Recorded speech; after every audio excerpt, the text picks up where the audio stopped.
Hello friends, welcome to my channel Indrani cooks where I make cooking easy and fun fill. आज के बानाबो Mahashivratri special साबुर खिचुड़ी। अनेकेई साबुर खिचुड़ी बानान, आमी एकटू आमार मतो करे बानिয়েছি। एकटू देखुन, एखाने आमी बड़ो दानार साबु निয়েছি। साबु निये आमी आध घंटा भिजिए रेखेছি और आमार प्रिपारेशन करते करते साबु पुरो भिजे जाबे। एखाने निয়েছি मुग डाल हाफ कापेर एकटू बेशी निয়েছি और साबु आमी निয়েছি 1/4 कापेर मतन। और सब्जी जत रकमेर सब्जी आपनार पछंद सब नेबेन।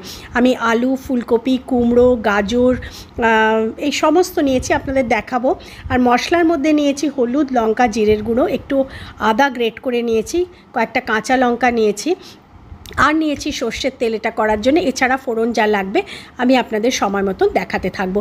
প্রথমেই একটা কড়াই একটু গরম করে নিয়ে এই কড়াইটাতে কোনো তেল কিছু দিলাম না। আমি মুগ ডালটা ভালো করে একটু ভাজা ভাজা করে নেব, শুকনো শুকনো ড্রাই রোস্ট করে নেব, একটু লালচে লালচে হবে। আর মুগ ডাল থেকে ভীষণ সুন্দর একটা অ্যারোমা যখন বেরোবে ততক্ষণ পর্যন্ত ভাজবো। এদিকে আমি একটা প্রেসার কুকারে একটা জল গরম করতে বসিয়ে রেখেছিলাম। ডালটা ভাজা হয়ে গেলে সেই গরম জলের মধ্যে আমি ডালটা দিয়ে দিলাম। এটা খুব সাবধানে করবেন। ডালটা এদিকে গরম হতে থাকুক বা ফুটতে থাকুক। আমি এখানে 1.5 চামচের মতন তেল নিয়েছি, খুব বেশি তেল লাগবে না, সর্ষের তেল ইউজ করেছি।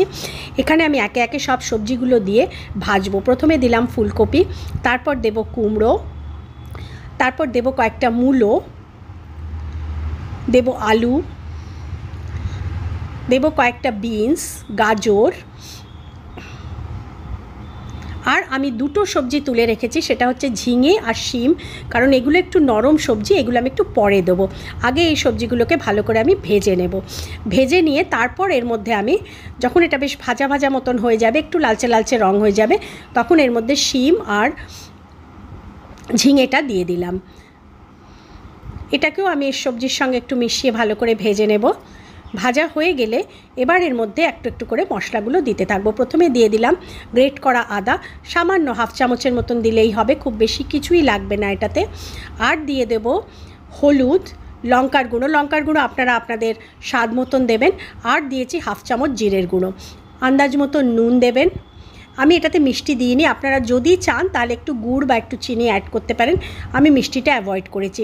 এবার এই মশলাটাকে খুব ভালো করে সবজির সঙ্গে মিশিয়ে ভাজবো, যাতে মশলার কাঁচা গন্ধ চলে যায় আর সবজিটাও একটু ভাজা ভাজা হয়ে যায়, মশলার সঙ্গে মিশে যায় পুরোটা। মিডিয়াম ফ্লেমে করবেন, হাই ফ্লেম করবেন না, তাহলে কিন্তু মশলা পুড়ে যাবে। এবার দিলাম কয়েকটা কড়াইশুঁটি আর ভিজিয়ে রাখা সাবুটা এই সময় দিয়ে দিলাম। দিয়ে এবার এইটাকে কিন্তু খুব ভালো করে মিডিয়াম ফ্লেমে অন্তত 7 থেকে 10 মিনিট ভাজতে হবে। এই ফ্রাইংটা কিন্তু ভেরি ইম্পর্ট্যান্ট। আমার ভাজা প্রায় হয়ে এসছে। এইবার আমি এটাকে কি করব, যেখানে যে ডালটা ফুটছে খুব সাবধানে এই ডালটার মধ্যে এইটা আমি ঢেলে দেব। আপনাদের ঢেলে দিয়ে আমি দেখাচ্ছি বন্ধুরা। ডালটা বেশ অনেকটা ফুটে এসছে। আর চেষ্টা করবেন জল একবারেই দিতে, জল যেন বারে বারে না দিতে হয়। মশলাগুলো সব দিয়ে দিলাম এর মধ্যে, মশলা, সবজি, সাবু যেটা আমি ফ্রাই করে রেখেছি। বন্ধুরা যদি ভালো লাগে লাইক অবশ্যই করবেন, বন্ধুদের সঙ্গে শেয়ার করবেন। আর যারা আমার চ্যানেলে আজকে নতুন এলেন অনুরোধ করব সাবস্ক্রাইব করবেন, আমার খুব ভালো লাগবে। কয়েকটা কাঁচা লঙ্কা দিয়ে দিলাম, কাঁচা লঙ্কা আপনারা আপনাদের স্বাদ মতন দেবেন। প্রেসার কুকার বন্ধ করে দিলাম। যে বন্ধুরা আমার সঙ্গে আছেন অলরেডি তাদের আন্তরিক ধন্যবাদ জানাতে ভুলবো না আমি। এবার এটা একটা হুইসেল আসা পর্যন্ত ওয়েট করব। যেই একটা হুইসেল এসে যাবে আমি প্রেসার কুকার বন্ধ করে দেবো আর এইটা ন্যাচারালি রিলিজ হতে দেবো, নিজে নিজে যেন রিলিজ হয়। এবার একটা আমি ফোড়ন দেব। ঘি দিয়েছি, ঘিয়ের মধ্যে শুকনো লঙ্কা, 5 ফোড়ন আর একটু মৌরি দিয়েছি।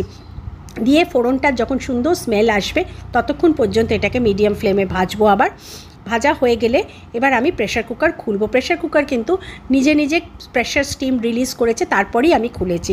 এটা খোলা হয়ে গেলে পরে এর মধ্যে আমি টেম্পারিং বা ফোড়নটা এর মধ্যে দিয়ে দেব। ফোড়নটাও আমার সুন্দর হয়ে গেছে। এই সময় আপনারা একটু ফোড়নে আদা বাটাও ইচ্ছে করলে দিতে পারেন। আমি একটু আদা বাটা দিয়েছি, সেটা মিস করে গেছি দেখাতে। এই ফোড়নের মধ্যে একটু আদা বাটা দিয়ে দেবেন। সুন্দর আপনার সাবুর খিচুড়ি রেডি হয়ে গেল। আজকে আমি এর সঙ্গে একটু পাটপাতার বড়া করেছি, আলু ভাজা করেছি আর পটল ভাজা করেছি। মহাশিবরাত্রির আন্তরিক ভালোবাসা আর শুভেচ্ছা নেবেন সবাই। আর কেমন লাগলো আমাকে জানাবেন। ভালো থাকবেন, আনন্দে থাকবেন। Thanks for watching.